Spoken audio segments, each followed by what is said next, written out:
Mecca Medina থেকে কেউ আসেনি। হুমায়ুন কবির বাংলার জনগণকে ধোঁকা দিচ্ছে, বাংলার মুসলমানদেরকে ধোঁকা দিচ্ছে।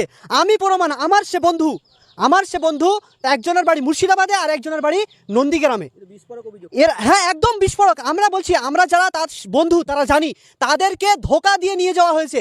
একজন ইউসুফ বলে একজন ব্যক্তি আছে, তাকে হুমায়ুন কবির বলেছিল যে আপনি দুইজন মেহমান ব্যবস্থা করেন যাদেরকে আরবিয়ান মতো দেখতে মনে হয়।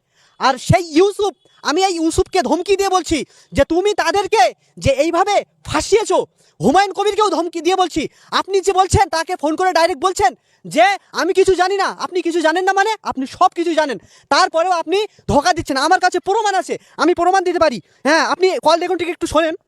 অজান্তেই অনেক কিছু হয়ে গেল পরিপূর্ণ। যদি আমাকে তো শুরু থেকে কারি সুফিয়ানও কিছু বলেনি, আপনাদের তরফ থেকে তো আমি দাওয়াত পাইনি, আমাকে কারি সুফিয়ান দাওয়াত দিয়েছে।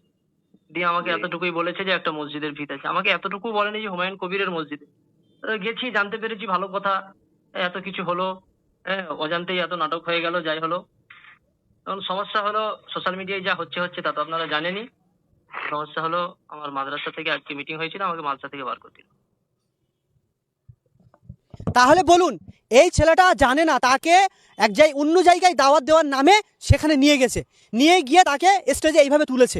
এই ছেলেটাকে এখন যে মাদ্রাসায় পড়াতো সেখান থেকে বার করে দিয়েছে। এর জন্যই হুমায়ুন কবির কি দায়ভার নেবে? তার দায়িত্ব কি হুমায়ুন কবির নেবে? তার এখন পারিবারিক সমস্যা, তার স্ত্রীর সমস্যা, এখন কি হুমায়ুন কবির তার এই বিষয়টা নিয়ে কি ক্লিয়ার কিছু করবে? হুমায়ুন কবির 1 নম্বর প্রতারক। আমি এই আমার বন্ধুকে যে ফাঁসিয়েছে, এই জন্য আমি হুমায়ুন কবিরের বিরোধিতা করছি। এই জন্যেই যে ও বাংলার মুসলমানদেরকে, বাংলার জনগণকে ধোঁকা দিচ্ছে। কিভাবে, কত বড় প্রতারক আপনিই বলুন। যে মদিনা থেকে নাকি, মক্কা থেকে নাকি 2 জন মেহমান এসছে। কেউ কেউ তো এও লিখছে যে তারা নাকি, একজনের বাড়ি মুর্শিদাবাদে আর একজনের বাড়ি নন্দীগ্রামে। মুর্শিদাবাদে তার নাম কি?